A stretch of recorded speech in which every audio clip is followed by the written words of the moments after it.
As the great British writer Daniel Defoe once said when looking at the streets of Edinburgh, "This is perhaps the largest, longest and finest street for buildings and number of inhabitants in the world." But let's be brutally honest, mate. A pretty street with a load of history doesn't exactly pay your massive winter gas bill or guarantee you a GP appointment, does it? Welcome to a proper, no-nonsense breakdown of the 10 happiest cities to live in the UK. I'm chucking out the tourist board fluff and diving straight into the hard, undeniable facts. Only real happiness and how much it will cost you to live your life in these places across England, Scotland and Wales. I'm about to give you the real, fast-paced lowdown, from the banging local pubs and cracking neighbourhoods to the eye-watering property prices that might just make you wince. Stick around because the city sitting pretty at our #1 spot might genuinely blow your mind. Right then, kicking off our list is Inverness. Arriving here, the vibe is instantly defined by the sharp, biting chill of the Highland air, the heavy scent of the Moray Firth, and the imposing weight of solid stone along the River Ness. Looking at the ONS Personal Wellbeing Survey, this local authority scores a cracking 7.6 out of 10 for life satisfaction, alongside a solid 7.8 out of 10 for feeling life is worthwhile. And the absolute most counterintuitive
Jumping straight into the deep end with the financial reality, the vibe of this city is intensely sensory, characterised by the chalky scent of the River Itchen, the pristine sweep of medieval architecture, and the relentless historic weight of the cathedral bells ringing out. The ONS Personal Wellbeing Survey records absolutely phenomenal results here, posting a life satisfaction score of 7.9 out of 10, a worthwhile score of 8.1 out of 10, happiness at 7.7 out of 10. As the former ancient capital of England, civic pride is palpable. Residents view minor road potholes as a personal, targeted insult from the local council. This is highly sustainable, deeply entrenched well-being, supported by immense wealth. The downtown High Street is populated by brilliant independent businesses in highly recommended areas like Full Flood, where locals absolutely flock to top-tier pubs like the Black Boy.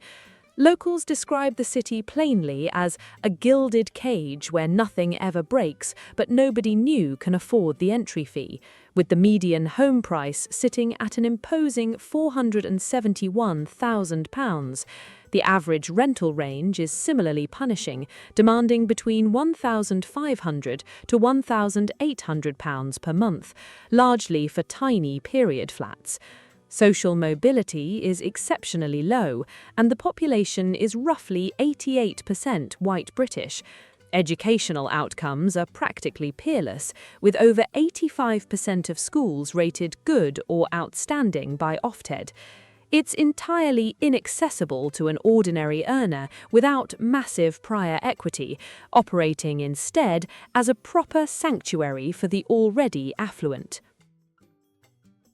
Sitting just 50 minutes away from its significantly more expensive neighbour across the bridge, Cardiff consistently registers higher community cohesion and significantly less housing stress than Bristol, making it a mathematically brilliant choice for a stable life. The physical atmosphere here is defined by the salty dampness of the Bristol Channel blowing inland, expansive Victorian parklands, and the energetic hum of a capital city that genuinely refuses to take itself too seriously. The ONS Personal Wellbeing Survey shows cracking performance, with life satisfaction at 7.5 out of 10, happiness at 7.4 out of 10. Real residents continually praise the 15-minute city feel and the proper community spirit, while routinely kicking off about the heavily flawed municipal bus network. Housing remains a massive advantage. The median home price is a very reasonable £271,000. The average rental range sits comfortably between £900 to £1,400 per month, dominated by standard terraced housing. Highly recommended neighbourhoods like Roath and Pontcanna boast an exceptional independent retail scene supported by beloved community pubs like the Claude and the Albany. The city boasts the largest concentration of Victorian shopping arcades in Europe, giving the retail sector a wholly unique texture, while the relentless Welsh rain ensures the local parks remains fiercely green whether you want them to or not. The honest trade-off is that public transport infrastructure remains totally fragmented outside the immediate city centre, forcing a massive reliance on private cars in the outer suburbs. The well-being here is robust, genuine, and relatively egalitarian, meaning an ordinary person on a UK median income can absolutely access this happiness without enduring crippling financial stress. This cracking little settlement is precision-engineered for established professionals seeking immediate access to raw nature without severing their ties to the Southern Economic Corridor, though it remains firmly unsuited for anyone demanding late-night urban chaos. The sensory experience of Exeter is dictated by warm red brickwork, the steep incline of its river valleys, and the omnipresent greenery spilling right into the urban centre. The ONS Personal Wellbeing Survey underscores its incredibly calm nature, registering a life satisfaction score of 7.6 out of 10, happiness at 7.5 out of 10, and a precise local consensus. Residents declare it's absolutely brilliant for raising a family or walking the dog, but completely dead after 9 p.m. The property metrics reflect sustained demand, with the median home price at £286,000. The average rental range runs from £1,100 to £1,600 per month, with a heavy bias towards semi-detached family homes. The High Street maintains a healthy vacancy rate, anchored by highly desirable neighbourhoods like St Leonard's and Heatwaves, where proper independent institutions like the Fat Pig Pub flourish. School quality is robust, with over 75% of institutions rated good or outstanding by Ofsted. The trade-off is the overwhelmingly sleepy evening economy. It completely lacks the cultural friction and edge of larger metropolitan hubs, but it is an exceedingly polite city where aggressive driving is defined merely as failing to wave a thank you at a roundabout. The quality of life is highly stable but demographically narrow, making it fundamentally achievable for median earners, particularly dual-income households willing to embrace the slow pace. Let's just get it out of the way. The vehicular traffic in this city is an absolute, unmitigated disaster, massively worsened by a dramatic geography that funnels thousands of tourists into an ancient, stone-carved bottleneck every single day. Yet, physically being in Bath is completely intoxicating. The sensory profile is dominated by the visual glow of golden limestone, the faint sulphuric scent of the ancient hot springs, and the echo of footsteps in perfectly preserved Georgian crescents. The ONS personal well-being data shows an exceptionally high life satisfaction score of 7.9 out of 10, happiness at 7.6 out of 10. Nevertheless, the locals provides the necessary brutal grounding. Locals state emphatically that the aesthetics are unparalleled, but finding a tradesperson or a parking spot is a competitive sport. The financial barriers are absolutely immense. The median home price sits at an imposing £406,000. The average rental range is equally brutal, demanding between £1,500 to £2,200 per month for properties that are frequently constrained by strict listing regulations. Independent retail thrives in lovely neighbourhoods like Widcombe and Larkhall, supported by local cultural pillars like the Bell Inn. Livability is driven by elite educational infrastructure, with over 80% of schools rated good or outstanding by Ofsted. The single biggest practical downside is the devastating impact of over-tourism, which totally paralyzes the civic infrastructure during the summer and winter market months. The entire settlement is built upon active hot springs, granting it UNESCO status, and the Georgian architecture is completely stunning. The happiness here is heavily insulated, deeply aestheticized, and inherently fragile for renters, making it resolutely inaccessible to the average earner unless they arrive already wealthy. Founded by the Romans, violently repurposed by the Vikings, and enriched by Victorian railway confectioners, York's contemporary happiness is inextricably tethered to its heavily stratified and bloody history. The vibe is a dense sensory collision of damp medieval stone, the faint scent of chocolate from the suburban factories, and the rolling morning mist coming right off the River Ouse. The ONS Personal Wellbeing Survey captures a highly contented populace with life satisfaction at 7.7 out of 10, happiness at 7.6 out of 10, however, offers a crucial reality check. Residents openly admit that it feels like living in a beautiful museum, which is lovely right up until you need to drive across town on a Saturday in August. The housing market reflects this massive desirability. The median home price is £311,000. The average rental range spans from £1,000 to £1,500 per month, with tiny flats heavily dominating the immediate centre. Neighbourhoods like Bishopthorpe Road and Clifton are fiercely beloved, sustaining an excellent independent retail scene and classic pubs like The Exhibition. Diversity metrics remain very low, with roughly 89% of the population identifying as white British. Practical livability is bolstered by outstanding digital infrastructure and majority of schools securing good or outstanding Ofsted ratings. The well-being here is totally authentic and deeply tied to impenetrable community structures, but it is becoming financially stretched for median earners, although it remains a viable option for those willing to navigate its quirks. Number 4 is Bristol.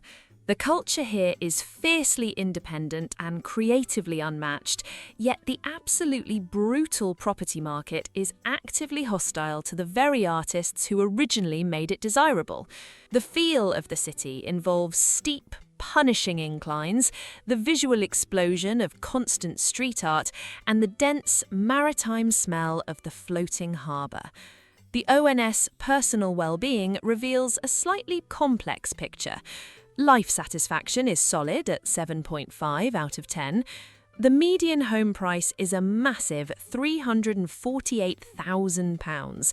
The average rental range is utterly punishing, stretching from £1,400 to £2,000 per month, primarily for fiercely contested shared houses and flats. Neighbourhoods like Southville and Montpellier run on brilliant independent enterprise, anchored by cultural mainstays like the Spotted Cow pub. The city is properly diverse, with over 16% of residents from non-white British backgrounds, and the happiness metrics remain reassuringly consistent across these demographics. Livability is heavily compromised by the transport infrastructure. While Ofsted ratings are high, the privatised bus network is universally derided as completely dysfunctional. The brutal rental market and the terrible transit network which systematically isolate the outer suburbs. It's the birthplace of trip-hop and possesses a massive aerospace industry, and the hills will absolutely give you calves of steel, which is incredibly fortunate because you will inevitably be walking after the scheduled bus fails to arrive.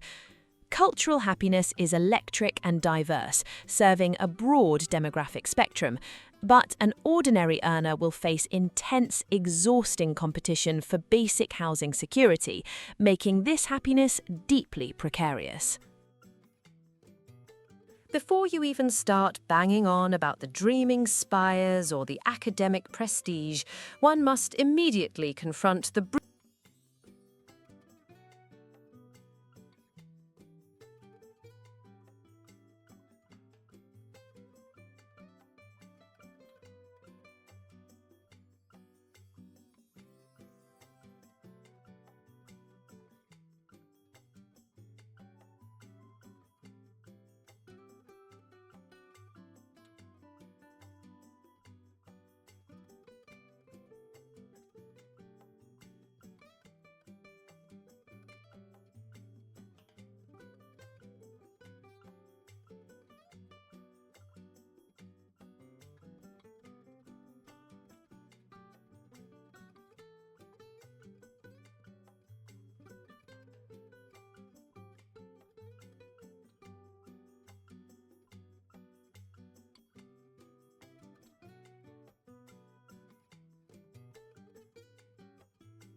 To move through Cambridge is to experience absolute topographical flatness, the constant ringing of bicycle bells, and the visual perfection of manicured collegiate lawns that you are absolutely under no circumstances allowed to walk on. The ONS personal well-being reflects a population deeply engaged with its work, posting a life satisfaction score of 7.6, happiness at 7.5 out of 10.